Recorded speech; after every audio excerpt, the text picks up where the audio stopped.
Olá, eu sou Cíntia Ramazini do Escriba, Cursos e Revisão Textual. Continuando o nosso trabalho sobre dicas como falar e escrever melhor, nós vamos agora falar de algo que tem dificultado a vida de muita gente: o vocabulário. As pessoas atualmente têm uma dificuldade em encontrar as melhores palavras para se expressar. Vão fazer uma redação, vão escrever um artigo na universidade ou fora dela, vão mesmo conversar em família e acabam sendo monossilábicas, sim, não, é. E, infelizmente, falta a palavra certa. Muitas vezes aquele tal branco que dá nas pessoas quando vão escrever, né? Por que acontece? Acontece exatamente pela falta de vocabulário. Falta vocabulário, falta conteúdo e tudo isso prejudica o seu processo de comunicação. Porque quando nós falamos em escrever um texto, em conversar com alguém, nós estamos falando em comunicação. E as pessoas têm um tipo de comunicação diferenciada hoje, o que não é errado, mas precisam ser, para serem bons comunicadores, transitar pelos diferentes meios. Se você pode usar a palavra abreviadinha lá no WhatsApp, que bom, use. Se você no Facebook com seus amigos tem um outro jeito de falar, use. Se com o seu grupo de amigos lá no barzinho ou no churrasco da família, você usa uma linguagem mais familiar ou com algumas gírias, tudo bem. Mas há momentos em que você precisa e deve utilizar as palavras com um vocabulário melhor. E aí que a coisa pega. Vamos pensar também que nós precisamos treinar um pouco. Porque também, se eu não treino um pouco em casa, sem ser pedante, sem corrigir as pessoas da família, mas se eu não treino um pouco, se eu, com os meus amigos ou no meu meio profissional, não trabalho um pouco essa melhora de vocabulário, quando eu vou precisar dele, ele não vem, não é mesmo? Vamos a algumas estratégias para ampliarmos esse vocabulário? Vamos valorizar as palavras. O que significa valorizar as palavras? Valorizar as palavras é você prestar atenção nessas palavras, nas expressões, nas frases. Então você olha, você ouve ou você olha a palavra quando lê e se pergunta o que ela significa. Será que ela está empregada de maneira adequada? Ir além, né? Ir buscar como é o plural daquela palavra, por que ela foi utilizada ali, que palavra estranha é essa? Então, estar atento até a construção da palavra. Então, de repente, tem lá um A antes ou um I. Será que está significando negação ou não? Então, prestar realmente atenção, valorizar as palavras. À medida que você as valoriza, ou seja, presta atenção nelas, elas passam a fazer parte do seu vocabulário. Você passa a ter vontade de utilizá-las com mais frequência. Um outro ponto que vai te ajudar bastante, eu sei que eu vou chover no molhado agora, como diz o ditado popular, mas é ler muito, ler qualquer coisa.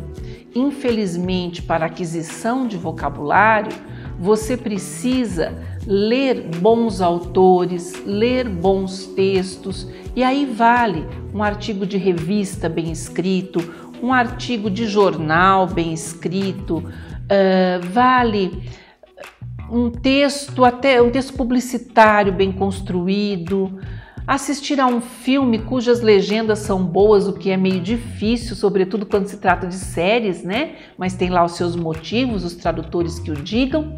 Mas você precisa ler. Ler mais, ler bons livros. Não tenha medo do desafio do livro. Crie um hábito. E como se cria o hábito da leitura? Um pouquinho por dia. E então seus horizontes culturais também começam a se ampliar, não apenas o vocabulário. E isso faz uma diferença tremenda quando conversamos e quando escrevemos. Vamos a mais uma dica? Conversar bastante. Nossa, conversar sim! Quando você conversa sobre variados assuntos, diferentes assuntos, com pessoas diferentes e não aquelas só do seu grupinho, só da mesma idade, com diferentes graus de escolarização ou até sem escolarização. Tudo isso agrega ao seu vocabulário, a experiência de vida dessas pessoas, isso vai agregar ao seu vocabulário. Então, uma palavra, por exemplo, que você ouviu na infância e que agora você fica, nossa, por quê? Quando você se deparar com ela novamente, você vai se lembrar, vai conhecer e não vai causar estranhamento. Querem um exemplo? Quando você espirra, os mais antigos dizem saúde, Deus te crie, né? Não falam nem Deus te crie, eles dizem Deus te crie, Deus te abençoe. Por que será isso? Ah, coisa de velho nada. Vem de uma tradição do tempo que as pessoas passaram por uma gripe muito forte, que foi a gripe espanhola, e que matou um monte de gente. Então, o que as pessoas desejavam era um desejo de coração mesmo. Quando alguém espirrava, Deus te abençoe. Saúde desejava, né? E também, quando era uma criança, Deus te crie, quer dizer, não te deixe morrer na infância. Depois banalizou, virou uma expressão de boa educação simplesmente.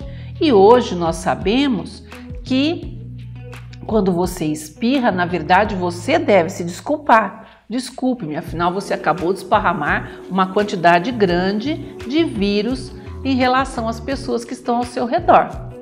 Mas se você ouve alguém falando, agora você já sabe. E isso você aprende na convivência com os mais experientes, com a experiência de pessoas com diferentes graus de escolarização.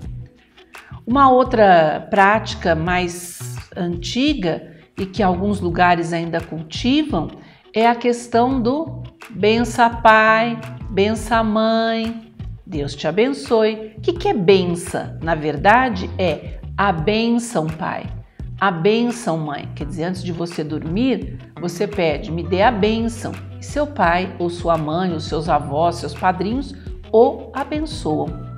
Então, conforme nós vamos convivendo e refletindo, lembra lá da primeira dica? Valorize as palavras, preste atenção no que elas têm para te dizer. Tudo isso agrega aos seus horizontes culturais e ao seu vocabulário.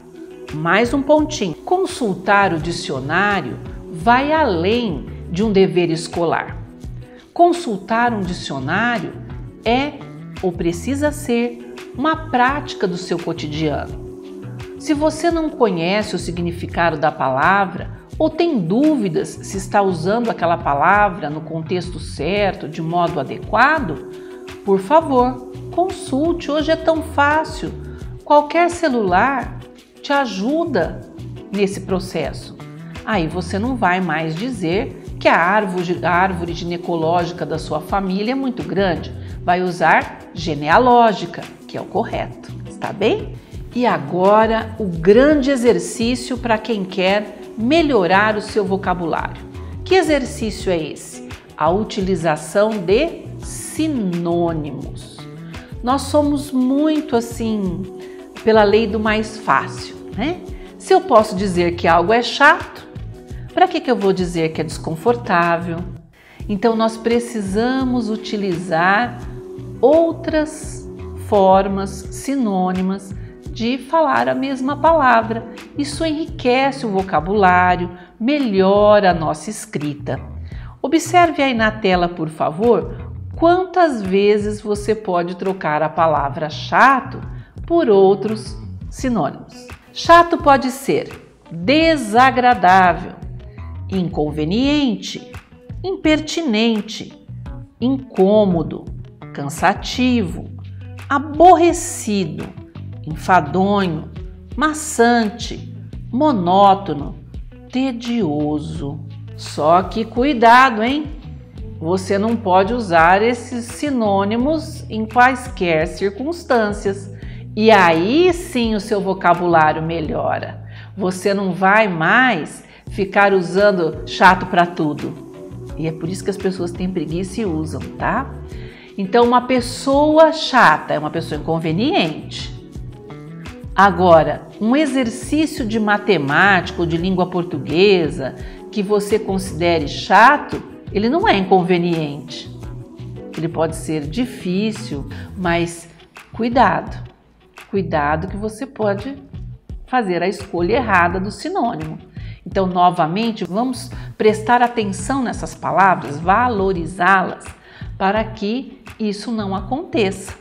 Se você presta atenção no que está falando ou escrevendo, a chance de você deslizar é mínima. Então, cuidado, hein? O exercício não é inconveniente normalmente. Então, você preste atenção no que vai dizer. Mais uma dica? Vamos evitar palavras generalistas. O que são palavras generalistas? São as chamadas palavras vagas. Ah, tem uma coisa lá. Eu vou coisar. Ah, o que você vai fazer? Vou coisar. Ué, coisar? É, tem um troço ali. Troço? Isso tá uma porcaria. O que é uma porcaria? É ruim? O sabor não está bom? Foi mal planejado? Isso são palavras de sentido vago e que devem ser evitadas. As que nós mais usamos: legal, chato, coisa, e uma que quando eu estou em sala de aula eu abomino, tipo assim. Ah, meu Deus, isso é realmente uma falha complicada. Ah, mas é errado falar tipo? Ah, existem 2 tipos de sorvete aqui, tudo bem. Agora, tipo assim, isso é falta de vocabulário grave. Isso é a famosa generalização, é a expressão vaga que pouco tem a acrescentar ao seu vocabulário e, consequentemente, à sua comunicação. Finalmente, vamos pensar que você precisa, no seu dia a dia, ir acrescentando as novas palavras que você vai conhecendo à sua fala e à sua escrita. Mas fique atento, cuidado com o contexto. Você não pode utilizar uma palavra recém-aprendida à torto ou à direito. Você precisa saber utilizá-la.